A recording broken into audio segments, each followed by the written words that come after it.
అందరికీ నమస్కారం. ఈరోజు లావు శ్రీకృష్ణదేవరాయలు గారు చెప్పినట్టు బడ్జెట్ గురించి మనం మాట్లాడడం జరిగింది. ఎంతో చక్కగా మన రాష్ట్రానికి ఈ బడ్జెట్ వల్ల ఏం మేలు జరుగుతుంది, అలాగే ఏముంటే బాగుంటుంది అని ఎంతో చక్కగా మాట్లాడడం జరిగింది. బడ్జెట్ గురించి లేకపోతే మన రాష్ట్రం గురించి మాట్లాడకుండా, అలాగే ప్రెసిడెంట్ గారి మోషన్ ఆఫ్ థ్యాంక్స్లో మన రాష్ట్ర బడ్జెట్ కానీ లేకపోతే ఆమెకు ధన్యవాదాలు తెలిపే ఇది లేకుండా, మరి ఈరోజు మిథున్ రెడ్డి గారి పైన 3,000 కోట్ల లిక్కర్ స్కామ్ ఏదైతే ఉందో అది బయటపడింది. విత్ బయటపడినాయి. అందుకు పాపం ఆయన మతి తప్పిందో మరి ఏమైందో తెలీదు. మొన్నటి వరకు ఒక అతను 1.0 సినిమా చూపించాడంట. అది ఎప్పుడు ఆడిందో తెలీదు, ఎప్పుడు రిలీజ్ అయిందో తెలీదు. మళ్ళీ 2.0 సినిమా ఆడకముందే ఈయన అపరిచితుడు 2 చూపిస్తున్నాడు మాకు పార్లమెంట్లో.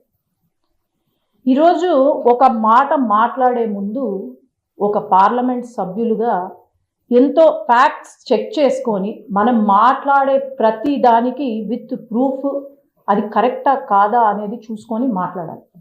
ఎందుకంటే పార్లమెంట్లో మాట్లాడుతుంది, ఎవ్రీథింగ్ ఈజ్ ఆన్ రికార్డ్. అలాంటప్పుడు మరి ఎంతసేపు ఈనాడు మన రాష్ట్రంలో కొన్ని సంస్థలు ఉన్నాయి. తప్పుగా ఒప్పుగా చూపించేది, అది పార్టీలకు అతీతంగా చూపించే సంస్థల్లో ఒకటి ఈనాడు, ఈటీవీ. అది మేము తప్పు చేసినా చూపిస్తున్నారు. మరి అలాంటప్పుడు ఒక వార్త పెద్దిరెడ్డి గారి పైన వచ్చినప్పుడు దాన్ని మనసులో పెట్టుకొని పాపం అతగాడు ఈనాడు జపం చేస్తున్నాడు, మార్గదర్శి పైన మాట్లాడుతున్నాడు. అసలు ఫ్యాక్ట్స్ తెలుసా ఆయనకు?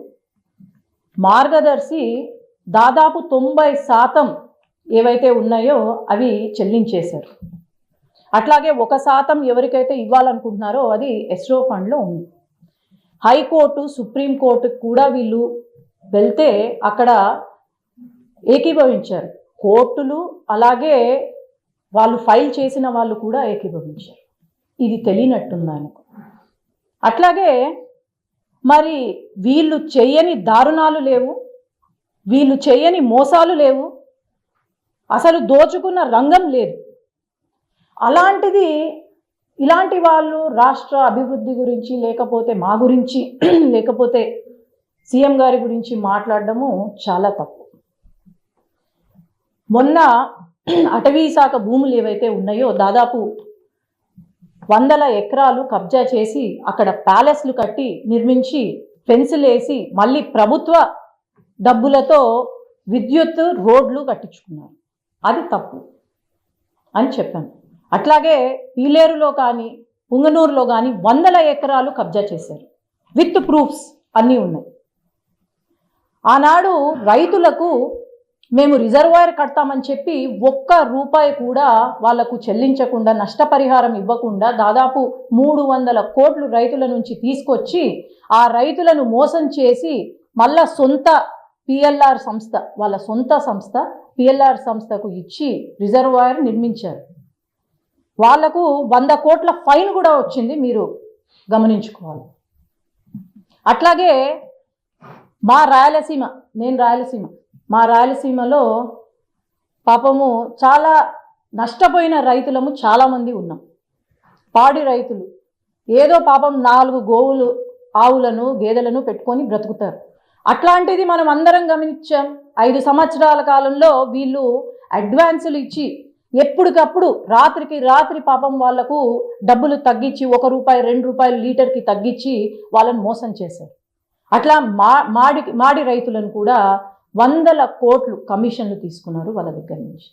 మరి గ్రనైట్ ఏదైతే ఎక్స్పోర్ట్స్ కంపెనీ ఉందో అది మరి వాళ్ళ అల్లుడిది కాదా? అక్కడి నుండి మార్కెట్ ప్రైస్ కన్నా 10,000 తక్కువ చేసి అందరితో కట్టించుకున్నారు. మరి ఇవన్నీ బయటికి వచ్చినప్పుడు మరి అన్ని ప్రూఫ్తో నేను మాట్లాడుతున్నా. ఈరోజు ప్రూఫ్స్ లేకుండా నేనేం మాట్లాడట్లేదు వాళ్ళలాగా. ఈరోజు రాష్ట్ర అభివృద్ధి గురించి మనం అంతగా శ్రమిస్తున్నాం. అమరావతి గురించి, పోలవరం గురించి మాట్లాడతారు వీళ్ళు. 5 సంవత్సరాల కాలంలో ఏమీ ఒక డెవలప్మెంట్ చేయని వాళ్ళు ఈరోజు 7 నెలల్లో ఇన్ని తీసుకొచ్చినా సరే వీళ్ళు ప్రశ్నిస్తున్నారంటే మరి వీళ్ళు దద్దమలా ఏమనుకోవాలో నాకైతే అర్థం కావట్లేదు. ఒక మాట మాట్లాడేటప్పుడు నోరు అదుపులో పెట్టుకొని మాట్లాడాలి. ఈరోజు పార్లమెంటులో పురంధేశ్వరి గారి గురించి మాట్లాడారు. ఒక మహిళ, నేను పార్టీ చూడట్లేదు, ఒక మహిళగా నేను ఈరోజు మాట్లాడదలుచుకున్నాను. ఒక సీనియర్ లీడరు, కేంద్ర మంత్రిగా చేసినారు. అలాంటిది పురంధేశ్వరి గారి గురించి మాట్లాడడము, రాష్ట్ర అభివృద్ధి గురించి మాట్లాడితే తను లేసారే తప్ప ఇంకా వేరే ఏం లేదు. అలాంటప్పుడు ఆయనకు ఏం హక్కు ఉంది? ఫస్ట్ నీ పైన ఉన్న మచ్చ నువ్వు తీసే, ఆ తర్వాత నీకు మాట్లాడే హక్కు ఉందని మేము ఇది ఖచ్చితంగా పార్లమెంట్లో తీసుకెళ్తాము. ఆయన మాట్లాడిన మాటలు కూడా మేము నోటీస్ ఇస్తాము, దాన్ని డిలీట్ చేయాలని మేము అనుకుంటున్నాము. సో ఖచ్చితంగా మేము రాష్ట్రం అభివృద్ధి వైపు ఆలోచన చేస్తాం, కానీ ఇట్లాంటి చిల్లర మాటలు, ఇట్లాంటి చిల్లర కథలకు మేమైతే ఎప్పుడూ కూడా ఆలోచన చేయము. మేము అభివృద్ధి కోసమే ఉన్నాము. ధన్యవాదాలు. మీరు అభివృద్ధి అంటారు, రాష్ట్రంలో ఆర్థిక ఉద్యోగం జరుగుతుందని వైసీపీ అంటుంది. ఇంకోవైపు 7 నెలల్లో 80,000 కోట్లు అప్పు తెచ్చారు. మరొకటి ఏంటంటే కేవలం రాజధాని పేరుతోటి 55,000 కోట్లు అప్పు చేశారు 7 నెలలు. అభివృద్ధి మాత్రం ఇంతవరకు కనిపించట్లేదు వైసీపీ. మీరు ఢిల్లీలో కూర్చుంటే అభివృద్ధి కనిపించినట్లేదు మీకు. ఒక నిమిషం, 5 సంవత్సరాల్లో మరి వీళ్ళు కనీసం క్యాపిటల్ ఏంది అంటే మాకు తెలీదు అన్నోళ్ళు ఈరోజు క్యాపిటల్ గురించి మాట్లాడతారా? పోలవరం ప్రాజెక్ట్ ఏమైంది? కడప స్టీల్ ప్లాంట్ ఏమైంది? మరి ఆయనే కదా తీసుకొచ్చింది. సొంత నియోజకవర్గంలో చేయలేకపోయినాడు, మళ్ళీ ఈరోజు ఏమి కనిపించలేదు. ఒకటి, వాళ్ళు చేసిన అప్పులు తీర్చి డెవలప్మెంట్ చెయ్యాలి అంటే రాత్రికి రాత్రి మేమేం మెజిషియన్స్ కాదు. 7 నెలల్లో ఇంతగా ముందుకు తీసుకెళ్తున్నాము రాష్ట్రాన్ని. అది మీరందరూ కూడా దాన్ని అప్రిషియేట్ చేయాలి. కానీ 5 సంవత్సరాలు లేని గొంతులు ఇప్పుడు లేస్తున్నాయంటే ఇంకా ఏమనుకోవాలి వాళ్ళని? ఇదే సినిమా 2.0 సినిమా మేము చూపించాల్సి వస్తుంది.